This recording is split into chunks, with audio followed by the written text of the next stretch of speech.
The 80s Slasher Librarian is recorded in front of a live studio audience. Thank you. Welcome back, everybody, to the 80s Slasher Library. I'm your host, the 80s Slasher Librarian. Today's selection, the conclusion of Friday the 13th, the Jason Strain. Enjoy!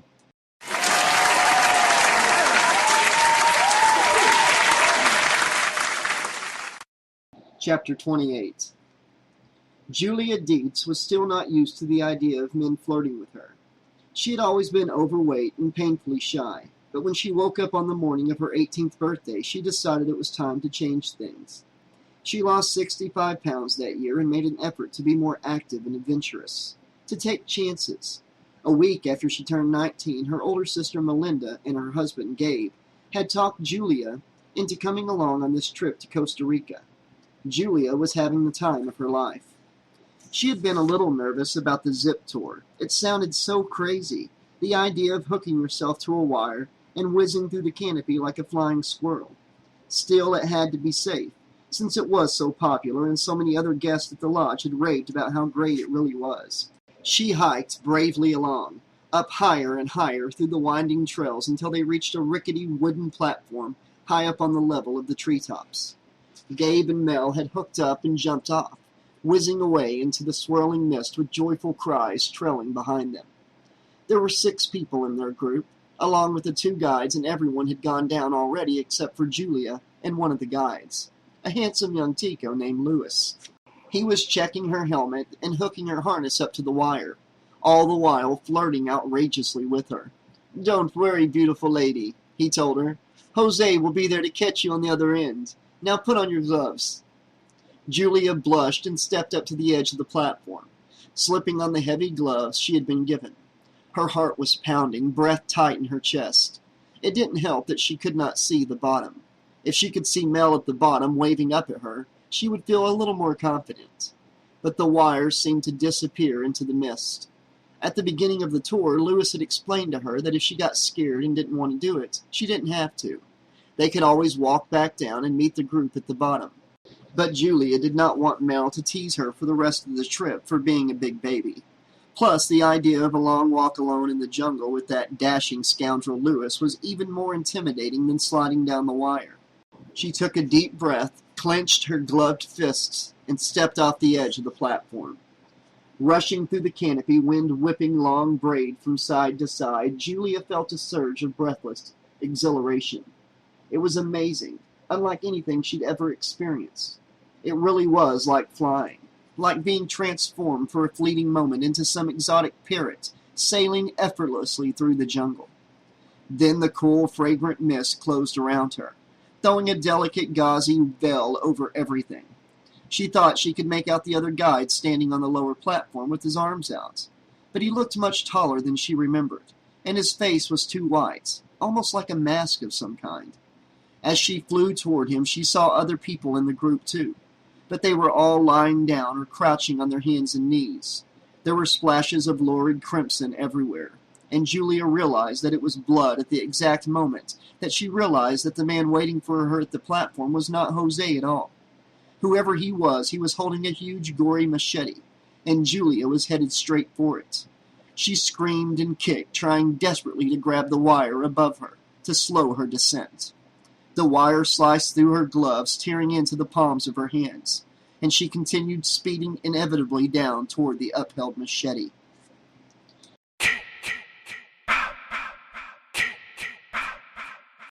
"Come on," Butch whispered. "Turn the damn thing on." "I'm trying," Alex replied, fumbling with the controls on the backpack-like device that Dr. Kane had given her. The pack made a strange, oscillating electronic hum. "Is it on?" Alex asked. "I don't think it's working." Butch shook his head. There was a horrible scream as another one of the hapless tourists came down the zip line.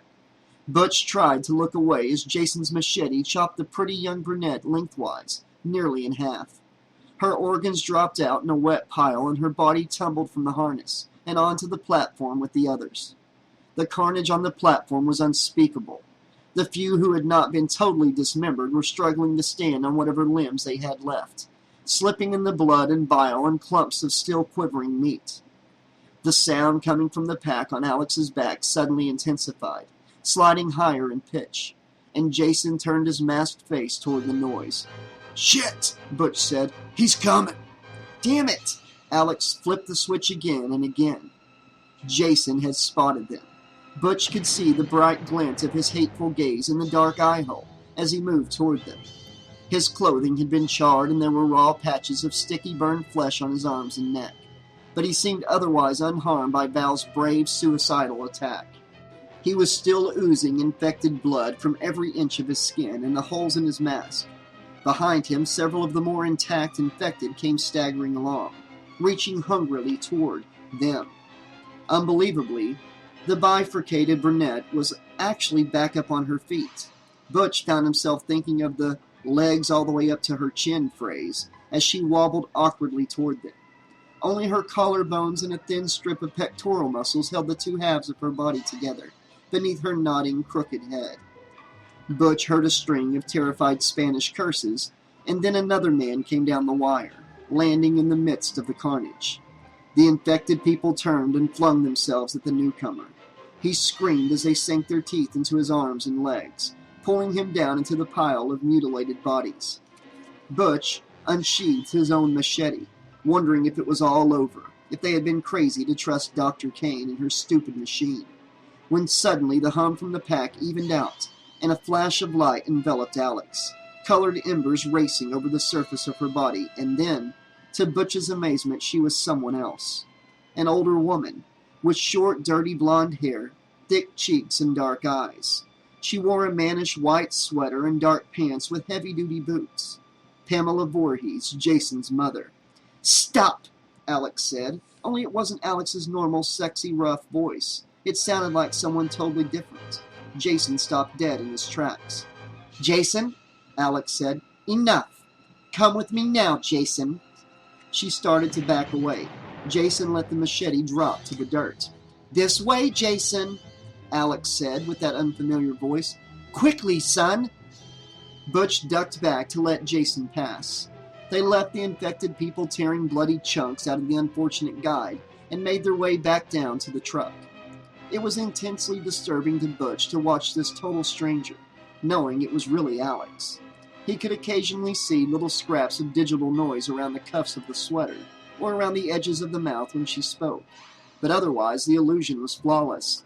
"In here, Jason," Alex said, stepping up into the cage welded to the bed of the truck. "Come on." Jason followed Alex into the cage, and Butch's heart was in his throat. He hated her being so close to that masked maniac. "That's it, Jason," she said, beckoning him in. As she backed away from him and into the front wall of the cage, she bumped the pack against the bars.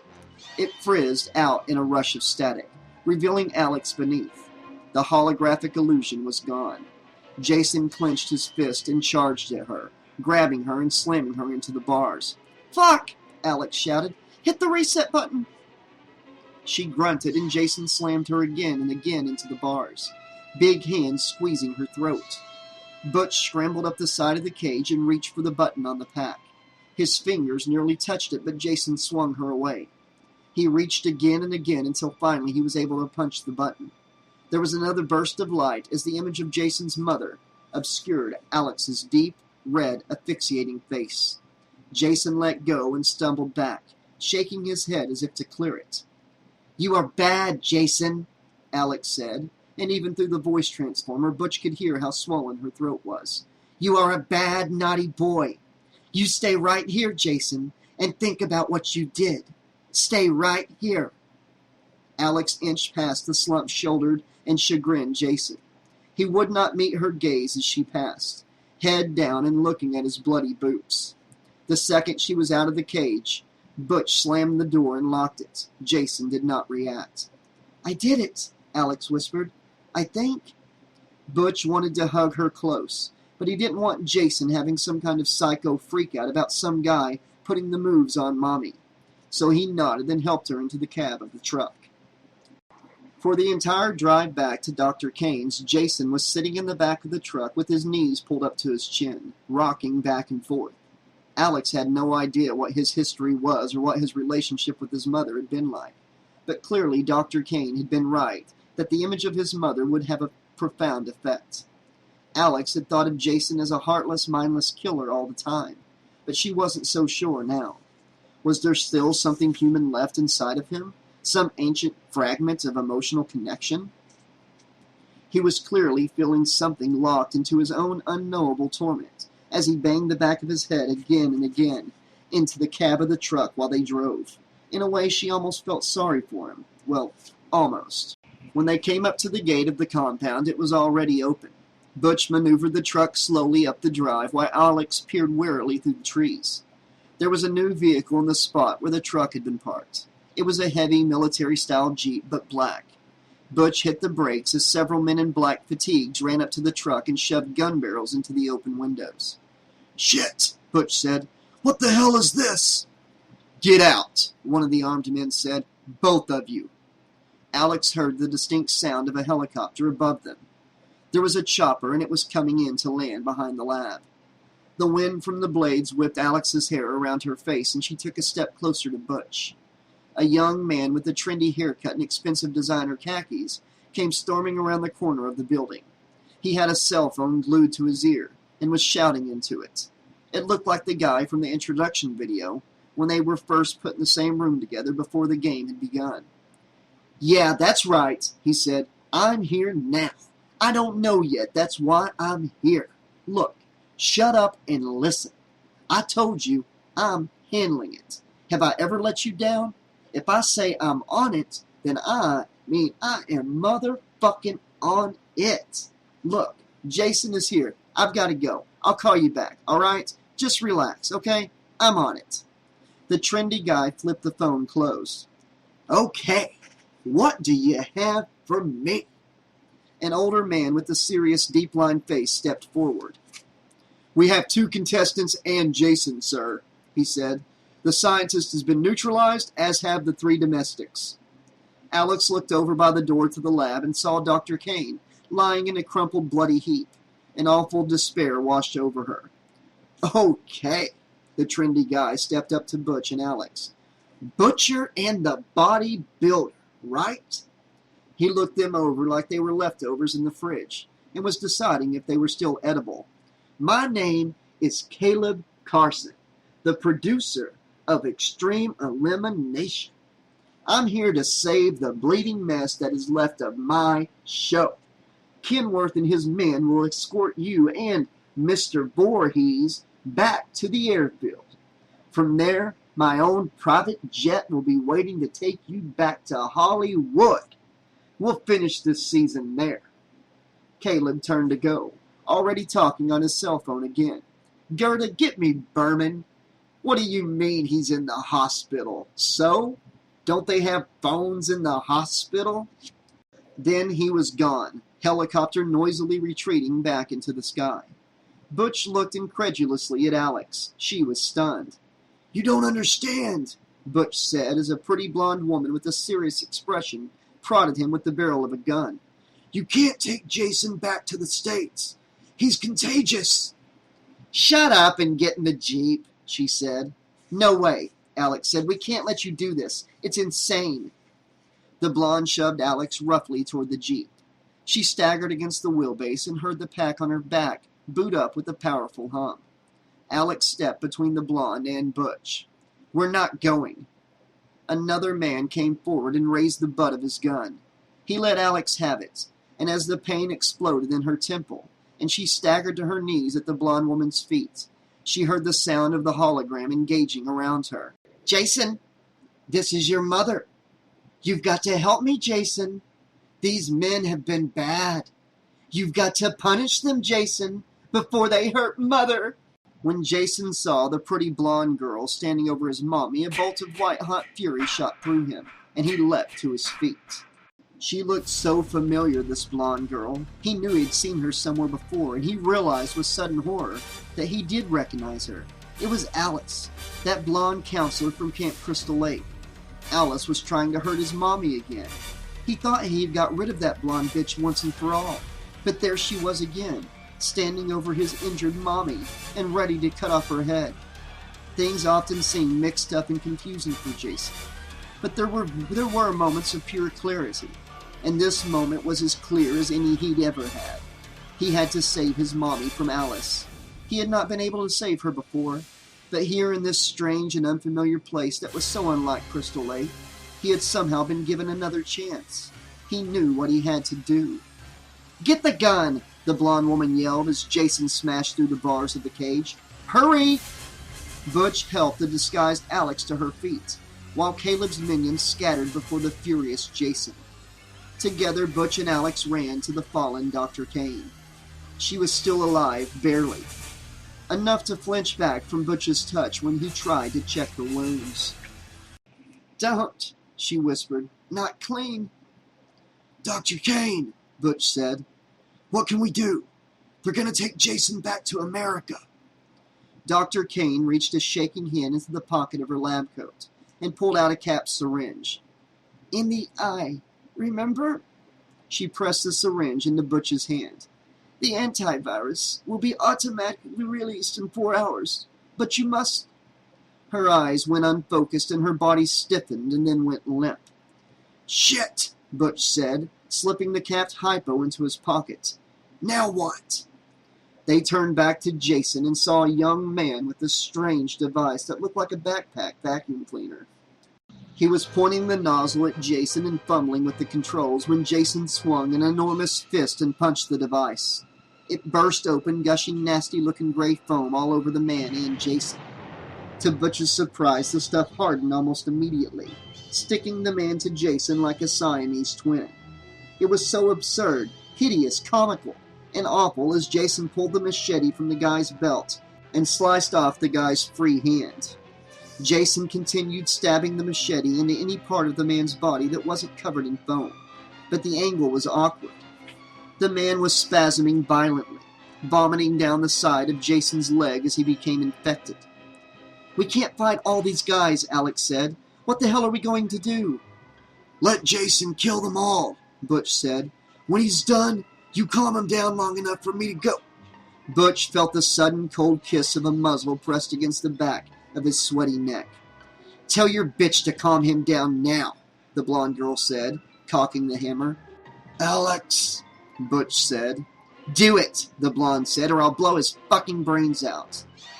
Seeing the emotional anguish Alex was feeling displayed on the stranger's face was totally bizarre. Butch watched her as she got slowly to her feet and went like a sleepwalker into the middle of the madness. "Jason," she called. "Mother says stop." Jason turned toward the sound of the familiar voice. That was all it took. The older man shot 2 tranquilizer darts into Jason's neck. He took several tentative steps toward Alex, and then staggered to his knees, dragging the infected man stuck to his side down with him. A young man with a shaved head came forward and swiftly decapitated the infected man. As Jason's good eye fluttered closed, a thin stink like a model train transformer started coming from the holographic device on Alex's back.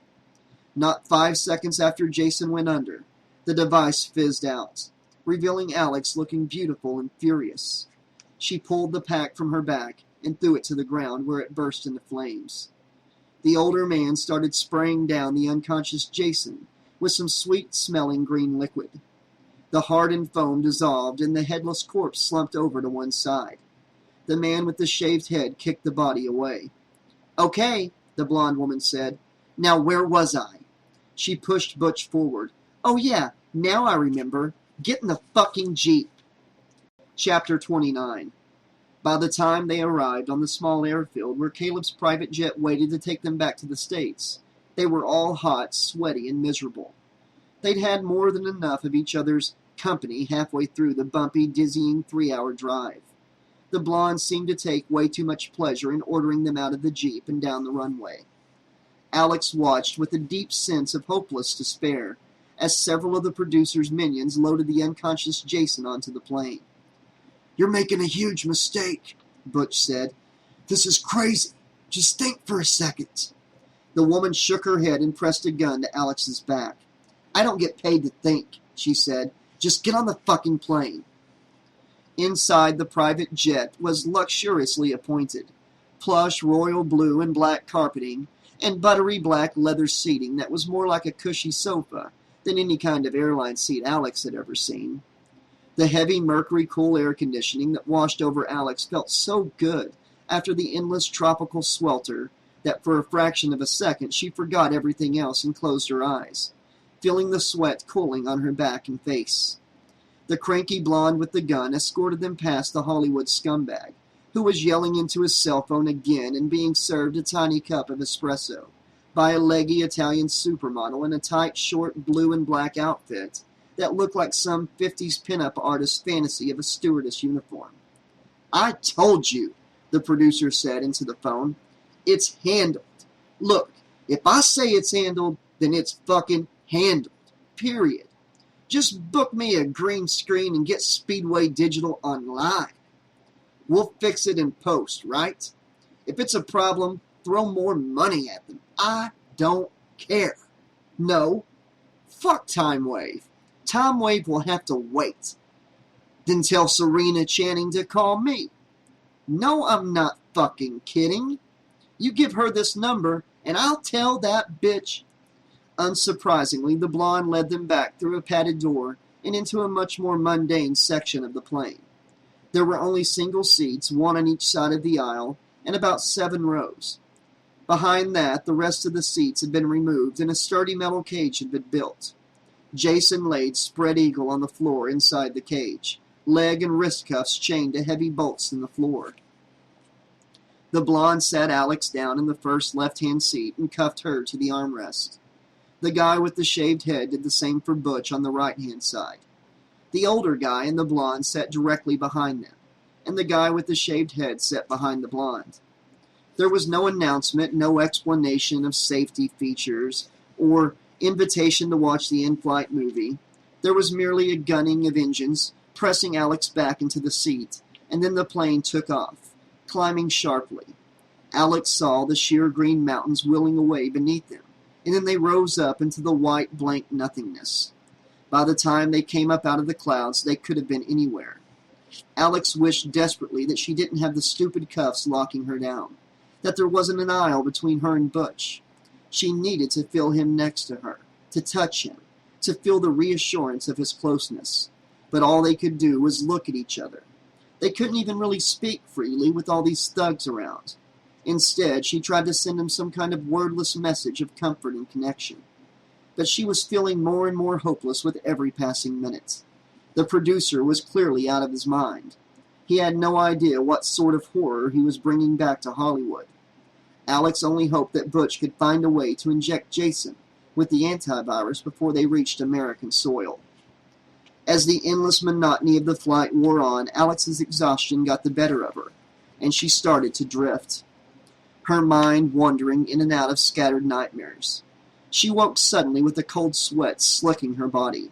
She wasn't sure what exactly woke her, but she heard a faint rattling of chains and a man's anxious voice behind her. "Fuck, he's waking up, man." "Well," the blonde replied, "go back there and give him another hit of sleepy juice." "Fuck that," the man said. "Shit," a deeper voice said, "give me that." Alex craned her neck around to try and see over the back of the seat. She could see Jason's cage out of the corner of her eye. The older man was headed back there with a tranquilizer gun. Instead of trying to shoot through the bars of the cage, the man unlocked the door and walked fearlessly inside. Alex's neck was cramping from twisting back, but she could not keep her eyes off the older man as he put one boot on Jason's masked face, forcing Jason's head to one side and aiming point blank at his neck. Alex held her breath as the plane suddenly dipped and shuddered, snapping her head back against the seat. She heard the pop of the tranquilizer gun and a furious curse, and when she craned her head around again, she saw the older man pulling a jaunty red dart out of his own leg. His eyes rolled up into his head, and his knees buckled as he crumpled down on top of the now fully awake and furious Jason. "Damn it, Kenworth!" the blonde called, vaulting out of her seat and flying towards the cage, slamming the door and locking it. "Jason's gonna kill him," the younger guy said. "Shit, man, this is fucked." "Kenworth is dead already," the blonde replied. "A dose like that would kill a dozen junkies. He's the lucky one. We gotta worry about our own asses." She backed slowly away from the door as Jason tore himself free of the restraints and stood. "Get the tranquilizer gun," the young man called. "You get it, genius," the blonde replied. "It's in the fucking cage." Jason slammed a thick shoulder into the cage door. The bars squealed in protest, but held. The door between the cabins opened and the producer stuck his head in, furious. "What the hell is going on back here?" he yelled. "Jason's up," the blonde said. "He wants his complimentary in-flight beverage." Jason slammed against the bars again. They were starting to bend beneath his assault. "Well, handle it, will ya?" the producer said. "I've got Serena fucking Channing on the line up here. Where the hell do you think you get off not taking care of business? What the hell do I pay you people for?" The producer slammed the door again and the blonde rolled her eyes. "What the fuck are we supposed to do now?" the younger man asked, voice cracking with hysteria. "We're totally fucked, man!" Alex started wrenching her arm back and forth in the cuff. If Jason got out while she was cuffed to a chair, it was all over. "Just give me a second," the blonde said, squeezing her eyes shut. Jason hit the cage door again, and this time knocked it half off its hinges. "We don't have a fucking second," the young man squealed. "Listen," Butch said. "You need to unlock these cuffs." "What?" The blonde turned to Butch, frowning. "Yeah, come on," Alex said. "We can help you, but if you leave us cuffed like this, we're dead meat." The blonde cocked her head, wary. "He's coming through," the young man called. "Come on," Butch cried. "It's not like we can get away. We're on a fucking plane. We need to fight together or we're all fucked." "You want to die for that fucking asshole producer?" Alex asked. The blonde nodded and tossed Butch the keys. He unlocked his own cuffs and then freed Alex. "Okay, here's the plan," she said. "Dinah," the younger man called. "He's out." The younger man pulled out a pistol, and Dinah grabbed his wrist quickly. "Don't be stupid, RJ," she said. "We're on a plane in the air. I'd like to keep it that way, okay? I'll distract Jason." She stepped forward, and to Alex's amazement, she pulled her shirt off. She was not wearing a bra. "Come on, big boy," Dinah shouted. "Come get some of this." Jason, now free of the cage, came barreling down the aisle toward Dinah. Dinah backed up smooth and steady like a boxer.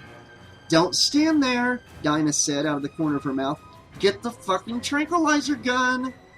Butch started scrambling up over the backs of the seats. Alex followed, and so did RJ, leaping out of Dinah and Jason's way as they passed. "Step on it, will ya?" Dinah called. "I'm running out of aisle here." Butch reached the cage first and grabbed the gun, tossing it back to RJ. "Are there any more darts?" Butch asked. "Kindler's got 'em," RJ said, holding the tranquilizer gun like an alien artifact. Butch was rifling the older man's corpse. "Where?" Meanwhile, Dinah had managed to lock herself in the tiny bathroom. Jason was quickly making short work of the flimsy, folding door. "You guys want to speed this up a little?" Alex asked. Butch had found a single full dart, and RJ was trying to load it into the gun with shaking hands. Butch grabbed him by his shirt and pushed him down the aisle toward the furious Jason. "Shoot!" Butch said. "Hurry!" Alex cried. All right already." RJ raised the barrel. "I've only got one chance here. I gotta make it count." Jason hit the bathroom door and it splintered. Alex heard Dinah let out an angry curse inside, and there was a sound of glass breaking. Without thinking, Alex pulled off one of the seat cushions and flung it at Jason. It bounced harmlessly off the back of his head, but he did turn toward them. "Shoot, for Christ's sake!" Butch yelled. I, RJ stammered, backing away. Before RJ could say another word, Jason reached out and gripped RJ's wrist where he cupped the long barrel of the gun. He screamed and dropped the gun to the carpet. His scream became a high-pitched shriek as Jason snapped RJ's wrist and then reached for the machete on his belt. "Come on," Butch said, taking Alex's hand and pulling her up over the seats around Jason as he chopped RJ's hand off, spraying the windows on the opposite side with thick crimson gore. "Dinah," Butch called as he and Alex approached the bathroom. "Dinah, are you all right?" Dinah was crumpled on the floor of the bathroom in a scatter of broken mirror shards. When she heard Butch's voice, she pushed herself up on all fours and launched herself at him. Her swollen, bloody eyes were bristling with slivers of broken glass. "Shit!" Butch said. "Open that other door!" Alex opened the door opposite the little bathroom. It looked to be a small supply closet. As soon as Alex got the door open, Butch kicked the hissing, flailing Dinah into the closet and slammed the door, throwing home the latch. "I don't know how long that's going to hold," Butch said. "We need to get out of here." Alex pounded with her fist on the door, separating their cabin from the fancy first-class area. "Open this fucking door!" she called. Jason had let the twitching and bloody mess that used to be RJ fall to the floor and turned, advancing toward them with the gore-streaked machete held high. "I thought I told you to handle this problem," the producer said through the closed door. "God damn it, Caleb, or whatever your fucking name is," Alex yelled. "If you don't open this door, I'm going to kick it down, and if I kick it down, we won't be able to shut it again, and then you can figure out how to fucking handle your own pet monster." "Caleb," Butch called, "this is the Butcher. You realize that if Jason kills us now, that's the end of your precious show." The door opened. Caleb reached through and yanked the two of them in, slamming and locking it seconds before Jason hit it with his full weight. "All right," Caleb said. "We're over the Mexican desert north of Guadalajara. We'll be back in Burbank in less than an hour. We have to keep him out until we land." Alex looked up and saw a huge flat-screen television. In a moment of totally surreal fascination, she saw that the screen showed the three of them, Caleb facing the camera and she and Butch facing away. There were two beautiful stewardesses on the leather couch, watching the screen, mesmerized, as if what they were watching was not happening right beside them. "You really don't get it, do you?" Butch asked.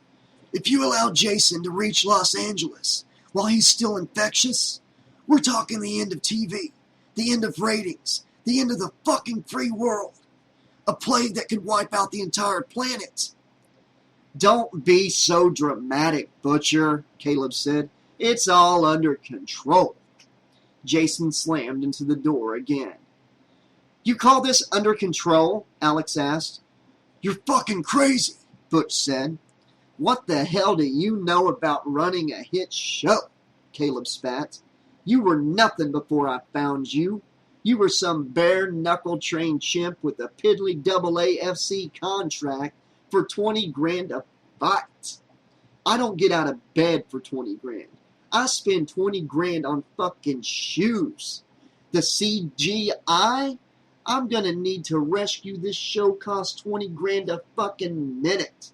You were nothing before I made you a killer. I made you a fucking star."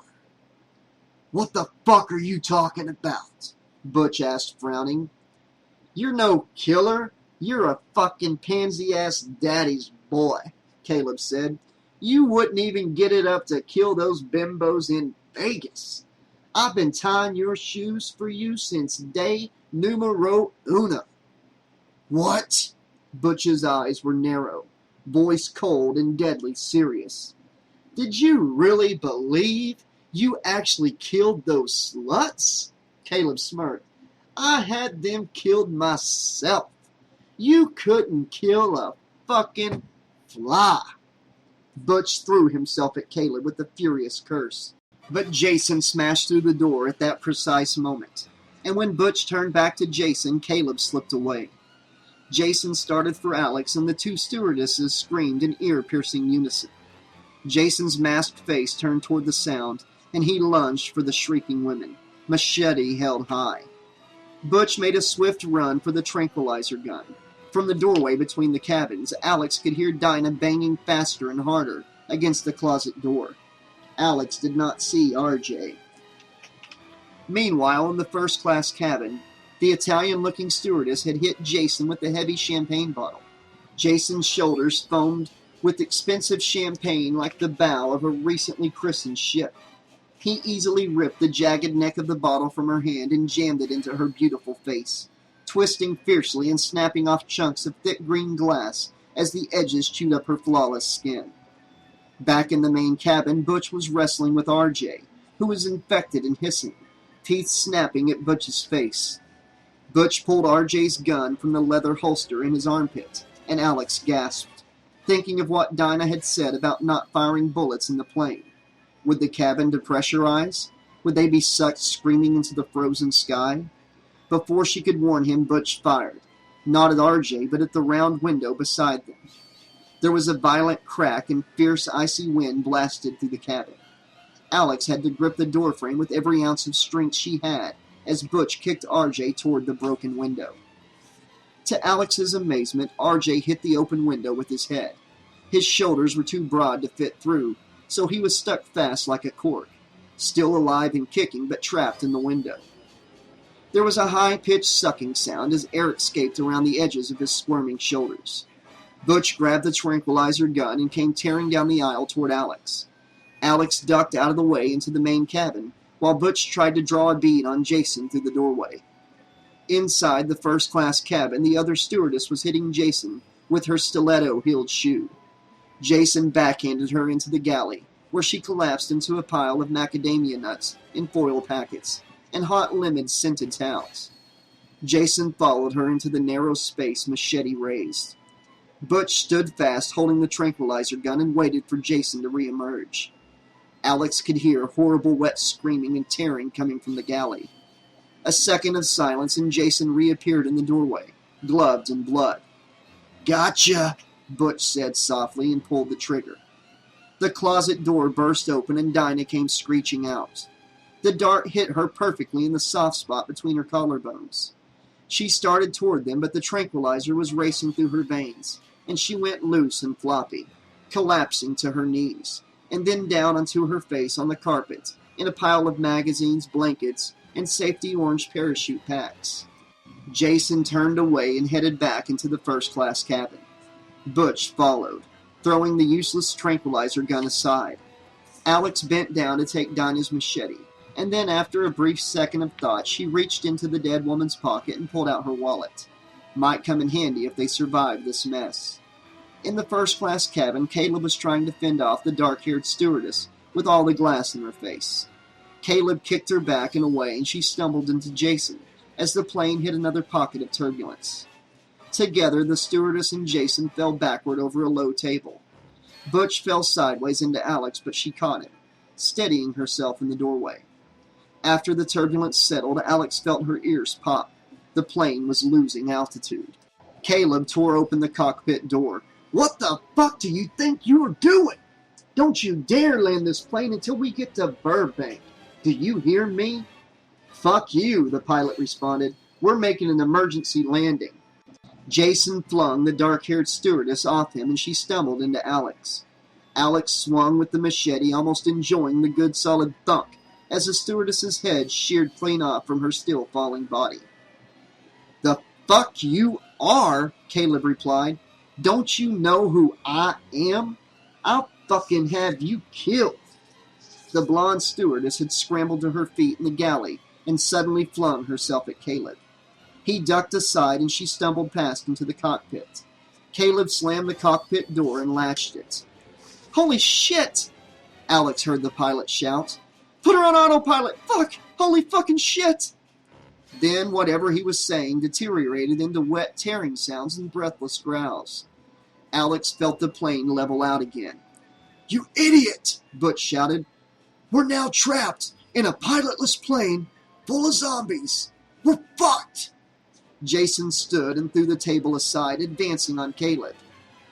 "Jason," Caleb said, hands palm up. "Buddy, come on. It doesn't have to be this way. I can cut you in. We're talking points on the back end, baby. I can even arrange a co-producer credit."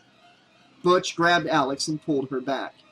"We have to find the tape," he whispered, fumbling through cabinets around the big screen TV, still showing Caleb's sweaty, desperate face as Jason bore down on him. "Don't you see?" Caleb said. "I made you a star." Jason brought the machete down, chopping deeply into Caleb's neck, silencing the stream of bullshit, finally and forever. "Tape?" Alex frowned. "What tape?" "The tape that proves I didn't kill those women." Butch finally found a latch that opened a narrow drawer beneath the screen. The screen went blank as Butch ejected the tape and pressed it into Alex's hand. "You need to take this to Ace," Butch said. "Find Ace Asadorian and give him this. He'll know what to do." "What are you talking about?" Alex said with the cold wire of panic cinching down around her throat. "Why don't you give it to him?" Butch pulled the hypodermic Dr. Kane had given him from his hip pocket and uncapped the needle with his teeth. "Because I have something else that I need to take care of." "What?" Alex said. "No, come on, we can both make it. We can use the parachutes." "And then what?" Butch asked, eyes narrow and grim. "Then this plane keeps going until it runs out of gas. Crashes in suburbia somewhere, unleashing the Jason strain in America.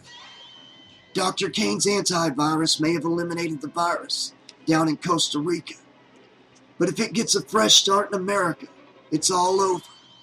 We jump now, and we buy ourselves a few weeks, maybe a month, before the virus reaches Mexico.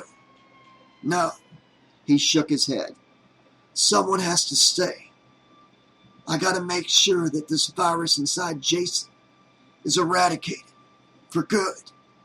Butch pressed one of the orange parachutes into her chest. She took it and started cinching the straps around her body. "Then do it and we can jump together," Alex said. "I won't leave you." "You think he's going to let me stick this in his eye?" Butch asked. "I'll get it in, but it's going to be the last thing I do. You know it." "No!" Alex shook her head, helpless tears flowing down her cheeks. "No, I promised I would never leave you." "I know, honey," Butch said, taking her face in one hand and tilting it up to his, catching a tear on the ball of his thumb. "I know you did. And that's enough. But go. Now," Butch cried, pushing her toward the door.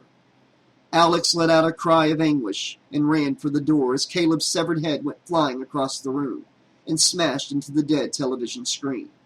She saw Jason advancing on Butch, who threw himself at Jason, wrapped his legs around Jason's chest, and gripped the back of Jason's neck. The last thing that Alex saw was Butch turn to her as he jammed the hypo into Jason's eyes. Butch's eyes were wide and terrified, and she wanted to run to him, to save him somehow. But the door was open and she was falling into the night. She never got to hear Butch's final words of, "I love you, Alex." And the plane burst into flames above her, like a brand new sun in the night sky. Epilogue. When Alex walked into Ace Asadorian's dojo, she felt as if she had walked 1,000,000 miles. It wasn't the physical distance, it was the distance between the person she had been before all of this had started, and the person she was now. She had read about her own death in a bus station in Laredo, Texas, supposedly killed in the plane crash along with Butch Mahan and Caleb Carson. Looking into the wall of the mirror on the far side of Ace's dojo, she almost believed that it was true. Her hair was chopped short and bleached blonde, and she wore blue contact lenses that she bought over the counter in a Mexican pharmacy. She had lost weight, and her face was tanned and gaunt, with new lines etched around her eyes and mouth. She looked 10 years older. The girl she had once been was truly dead. She still wasn't entirely sure who this new person was. The journey had been far from easy. The late Dinah had provided Alex with several different IDs and credit cards with different names, plus a large wad of hard American cash. That certainly helped. But Alex was haunted by nightmares, tormented by memories, and ground down with a hollow, empty ache in her heart. She saw herself leaving Butch behind on that plane over and over, and she wished fervently that she had found a way to tell him how she felt about him, to break through her stupid pride and say those dangerous little words that still seemed stuck like broken glass inside her throat. It was too late. She would have to live the rest of her life with that regret. Since she had been unable to tell Butch that she loved him, she had been determined to fulfill his last wish at all costs, to find Ace and give him the tape, to clear Butch's name once and for all. When she saw the sign for Ace's martial arts school with its black ace of spades and the wide curving logo, she nearly burst into tears. She had to spend almost a half an hour standing by a bus stop down the block and trying to find a way to pull herself together to do what had to be done. When she went inside the school, she spotted an older man who had to be Ace, standing on the far side of the dojo demonstrating some kind of wrist lock for a young student. When he looked up and met Alex's intent gaze, he tilted his head, curious. Clearly, he did not recognize her. He did not look anything like Butch had described. His hair was thinner and shot through with gray, and his dark eyes did not sparkle with humor. They looked dull and distant. "Can I help you, miss?" he asked, leaving his student and coming across the room to where Alex stood. "Mr. Asadorian," Alex said, "can I have a word with you in private?" He looked back over his shoulder at his fiercely grappling students. "I am busy at moment," he said. "It's about Butch Mahan," she said softly. "I'm Alex Coyle. Butch and I were on Extreme Elimination together. I have something you need to see." He frowned, heavy eyebrows drawn together. "If you're a reporter, I have said all I will say." Alex shook her head. "I have a message for you from Butch. It's proof that he did not kill those women." His frown deepened. "Is this some kind of a joke?" "Please," Alex said. "It was his last wish that I bring you this." She held out the tape for him to see. "He loved you, Ace. He wanted so badly for you to see this. It will only take a minute, please." He looked into her eyes for a long moment, then nodded slowly. He directed her into a tiny office and shut the door. He had a small television with a VCR, and Alex handed him the tape. They both stood silent and watched the screen. Alex had not watched the tape. She couldn't bear to. Seeing Butch again felt like a twisting razor in her chest. The furious anger on his face when Caleb admitted that he had set Butch up made her wish 1,000 more deaths on that Hollywood shithill. Again, she felt a profound wash of complex emotion engulf her. She did not even realize that she was crying until she saw that Ace was crying too, a thin sheen of tears in his narrow eyes. "How could I have been so stupid?" Ace said, clenching a fist and slamming it into the scarred surface of the desk. "I should have believed him. He was like a son to me, and I did not believe him." Alex reached out and put her arms around the older man. "I loved him too." They held on to each other for a handful of heartbeats. Two strangers who both loved the dead man on the little screen. And then Alex drew back and fisted the tears from her eyes. "You take this tape to the authorities," Alex said. "Clear Butch's name." "But what about you, Alex?" Ace asked. "Where will you go now?" Alex shrugged. "I don't know." "Will you come back and visit me sometime?" Ace asked.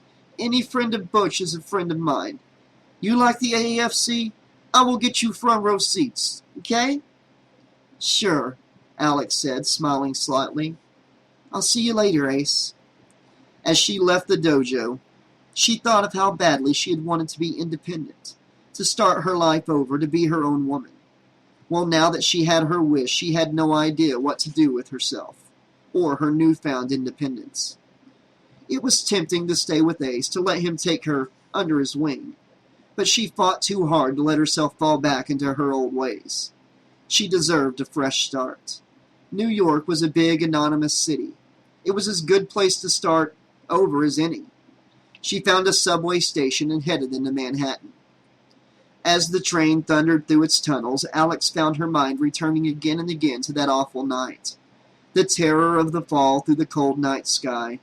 The awkward, painful landing and the sonic Armageddon of the plane crashing down in the moonlit desert.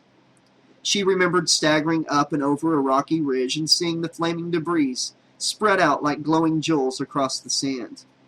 There was almost nothing left but large, jagged chunks of metal, like the shell of an enormous broken egg, and a few barbecued chunks of meat and bone that could have been anyone. Nothing even remotely recognizable as a body. But there was one thing that she saw that night that would haunt her nightmares for the rest of her life. Large, burning footprints leading away from the crash sites, into the wild and endless desert. There was only one person who could have possibly walked away from a crash like that. The Jason strain may have been dead, but Jason himself was still out there somewhere. Alex knew in her heart that there could be no starting over while Jason still walked the earth. That she would have no peace until she sent that masked nightmare back to whatever corner of the darkest hell had spawned him. She would have her work cut out for her. Okay, this has been the edge of your seat, thrill ride conclusion of Friday the 13th, the Jason strain, or as I like to call it, Jason on a plane. Kidding. That's enough of that. Sorry. Anyways, guys, I want to know your thoughts on this entire book, what you thought of it, the highs, the lows, the story. I'm actually really upset that Butch didn't make it. I just really wanted to see both of them make it. I really got invested in these characters. It was hard just reading their lines in the last chapter because I knew what was about. I could just tell what was about to happen. But yeah, I thought this book took a few turns that I didn't expect, cut a few things short, but then they came back to them later. You know, I think Dr. Kane's story was kind of cut shorter than it should have been. But, you know, all in all, for what it was, an original 400-page novel about Jason in a new surroundings and stuff, the reality show, the characters, I think all in all, this was a great book. Not saying it's the greatest work of fiction ever written, but, you know, as far as these Jason books goes, this one is leaps and bounds in front of Hell Lake. And that's what I can say. This book was way, way, way better than Hell Lake. I'm not saying it was better than Hate, Kill, Repeat, but it was a really good book. Guys, thank you so much for listening. Tomorrow I'll be starting up A Nightmare on Elm Street, Perchance to Dream. So tune in and check that one out. And please drop me some comments about what you thought of this book. Until next time, this has been your friendly neighborhood 80s slasher librarian saying, thanks for listening. And getting preparation for tomorrow's Freddy book, I gotta say, pleasant dreams!